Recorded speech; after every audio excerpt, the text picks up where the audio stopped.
Guys, dikabarkan Presiden Joko Widodo ataupun Presiden Jokowi menarik diri dari perjanjian kerjasama rantai pasok global dengan 16 negara di anggota G20 di Roma, Itali kerana mengharuskan Indonesia terus mengekspor bahan mentah. Apa yang kita lihat guys, meskipun mendapat penolakan dari negara-negara tetangga, namun Pak Jokowi teguh dalam keberaniannya dan menegaskan peran penting Indonesia. Pemerintah juga berencana untuk bergerak menuju industrialisasi atau hilirisasi sumber daya alam dengan menghentikan ekspor nikel dan komoditas lainnya guys. Meskipun ada tantangan, Jokowi yakin langkah ini penting untuk kemajuan Indonesia. So guys, bagaimana cerita selanjutnya? Tapi sebelum itu saya mohon kepada teman-teman jangan lupa subscribe channel ipedia.id dan klik tombol loceng sekali, tanda dukungan teman-teman juga kepada channel beliau. Dan di hujungnya guys, saya akan memberi sedikit komentar. Tanpa basa-basi, ayo kita sama-sama simak video ini. Mari.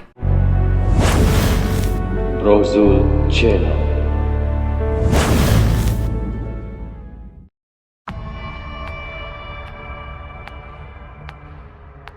Inilah kisah Presiden Jokowi pernah membuat 16 negara anggota G20 dengan kekuatan ekonomi terbesar dunia terpaksa harus gigit jari. Harus gigit Kejadian jari guys itu ya. terjadi di Roma, Italia pada tahun 2021 lalu.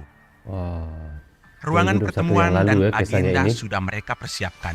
Ya. Ke-16 negara itu sudah masuk ke ruangan dan menanti kedatangan Jokowi. Namun mereka terpaksa harus bubar seketika lantaran Presiden Jokowi tiba-tiba balik badan tepat di depan pintu ruangan pertemuan. Jokowi memutuskan untuk batal hadir seketika karena mencium aroma kurang sedap. Kisah tersebut diungkap sendiri oleh Jokowi pada Kamis 23 Desember 2021 lalu. Cerita ini memang tidak banyak diekspos di media, namun dibenarkan oleh sejumlah menteri Jokowi. Jokowi pun lantas menceritakan sepenggal peristiwa yang dialami Indonesia pada perhelatan G20 di Roma, Italia tahun 2021. Ini adalah kisah ketika di G20 tahun 2021 di Italia guys ya. Apa yang terjadi ketika itu seperti ada yang tidak baik lah. Jadi Bapak Jokowi terus seperti memaling, seperti dia sudah tahu ada benda yang tidak baik yang akan berlaku. Jom kita saksikan terus, kita lanjut terus ya guys ya. Bagaimana ceritanya? Pada kesempatan itu, Jokowi digiring ke sebuah ruangan bersama 16 negara lain untuk menandatangani sebuah dokumen kerjasama yang ia belum baca sebelumnya. Dalam pertemuan tersebut, setidaknya ada 16 negara yang akan menekan kerjasama rantai pasok global. Jokowi yang mendengar hal itu bahkan sempat terpincut untuk mengikuti perjanjian tersebut. Kemarin kita di G20, 16 negara sudah kumpul untuk tanda tangan mengenai global supply chains. Akhirnya, wah bagus nih, kita ikut. Namun setelah membaca detail kerjasama, Jokowi memutuskan untuk menarik diri dari perjanjian tersebut. Pasalnya, dalam kesepakatan ada klausul yang mengharuskan Indonesia untuk terus mengekspor bahan mentah saat Indonesia sudah menekan larangan ekspor nikel. Setelah mengetahui secara jelas maksud terselubung dari kerjasama itu, kepala negara langsung menghentikan langkahnya. Begitu baca, waduh ini kita disuruh ekspor bahan mentah lagi. Disuruh ekspor seperti paksa Begitu ya. mau masuk ke ruangan, enggak. Nggak ikut. Berani ya Seketika Bapak juga, Presiden Jokowi guys. semua anggota forum yang ada di dalam ruangan satu persatu keluar. Pertemuan buyar dan bubar. Jokowi pun menegaskan bahwa pertemuan itu rupanya sedang mengincar Indonesia. Hal itu memang terbukti saat dirinya menolak untuk ikut tanda tangan, pertemuan pun batal. Semuanya bubar nggak jadi, yang namanya ini. Semua tidak jadi guys. Hanya gara-gara kita nggak mau tanda tangan, semuanya jadi buyar lagi.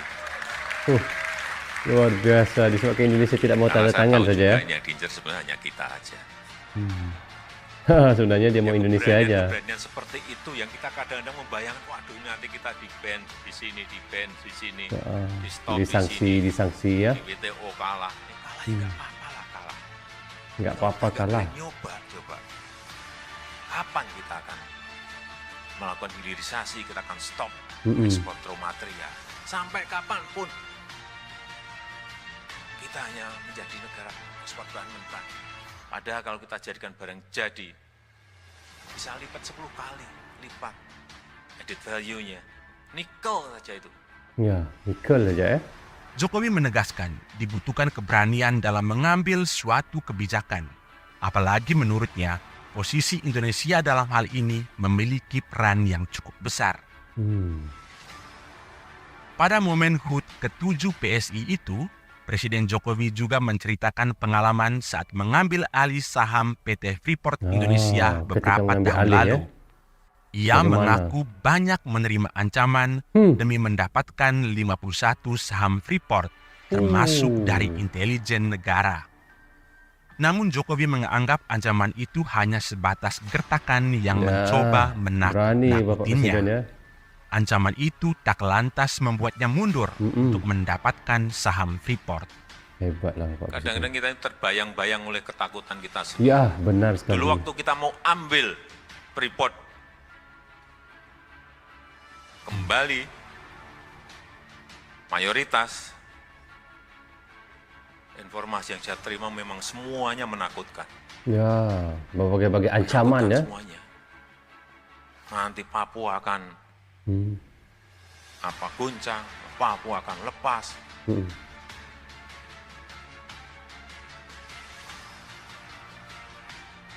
Berbagai ancaman ketika itu. Tanah Indonesia sendiri, kenapa Amerika mau marah ya? Sampai 3 tahun kita kerja ini. Dan menterinya maju mundur. Maju saya gitu kan. Jangan maju mundur.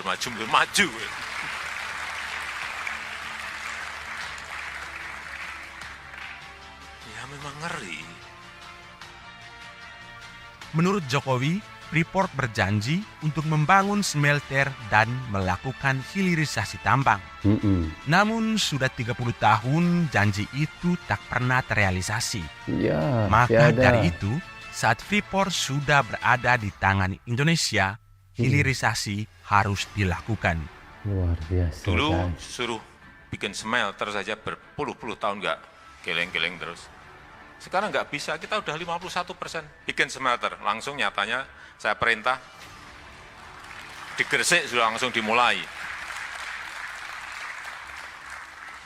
Karena memang pemiliknya kita. Ya, benar. Tanahnya pemilik Indonesia. Meski kerap dinilai lemah dan tidak kompeten, bahkan disebut pelanga-pelongo oleh para oposisi, Presiden Jokowi ternyata memiliki sisi keberanian yang luar biasa. Benar, Dengan nyalinya sangat besar keyakinannya ya. untuk berpihak kepada rakyat, dia tidak takut sama sekali dengan ancaman ataupun tekanan dari para elit maupun mafia yang menjadi backingnya. Ya. Jokowi juga pernah menceritakan bahwa saat dia memulai pemerintahannya, dia melihat perusahaan negara Petral, anak perusahaan Pertamina, syarat dengan para mafia. Ratusan triliun negara setiap tahunnya mengalami kerugian akibat permainan mafia di Petral. Mafia banyak ya. Ketika waktu dia itu. mengeluarkan perintah untuk membubarkan Petral, dia ditakut-takuti oleh banyak pihak. Katanya, jika Petral dibubarkan, negara bisa runtuh. Dia pun bisa jatuh.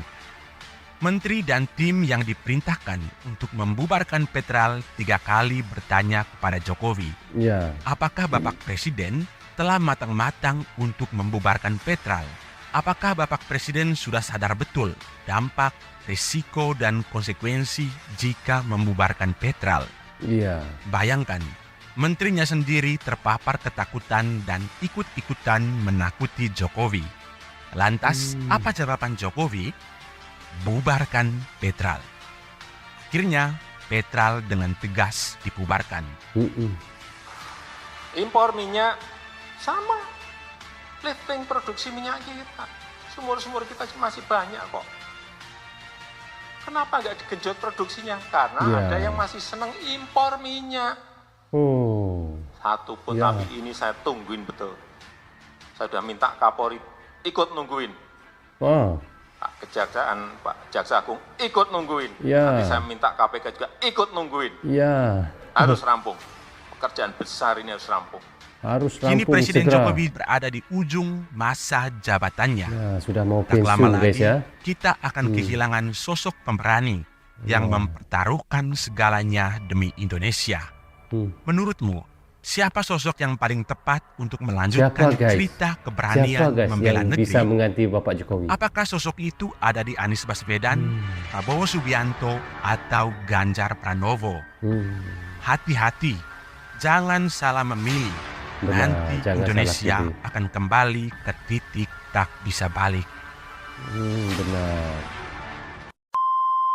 So okay guys, seperti yang kita semua sudah tahu dan apa yang sudah kita reactionkan tadi, Presiden Joko Widodo ataupun Bapak Jokowi pernah membuat 16 negara anggota G20 gigit jari. Hal ini terjadi saat iaitu Pak Jokowi menarik diri dari perjanjian kerjasama rantai pasok global yang akan ditandatangani oleh 16 negara anggota G20 di Roma, Itali. Seperti yang kita tahu guys, Jokowi menarik diri setelah membaca detail kerjasama yang mengharuskan Indonesia terus mengekspor bahan mentah, dan kebijakan ini tentu akan mendapat penolakan keras dari negara-negara tetangga maupun sahabat yang selama ini membutuhkan komoditas sumber daya alam Indonesia. Namun begitu guys, kita lihat Bapak Jokowi menegaskan dibutuhkan keberanian dalam mengambil suatu kebijakan dan posisi Indonesia memiliki peran yang cukup besar. Kita lihat Presiden Jokowi juga berbicara mengenai rencana transformasi ekonomi Indonesia, iaitu pemerintah tidak ingin lagi Indonesia hanya menjadi negara pengekspor bahan mentah, tetapi Bapak Jokowi mengatakan kita akan melakukan sebuah lompatan kalau kita berani melakukan yang namanya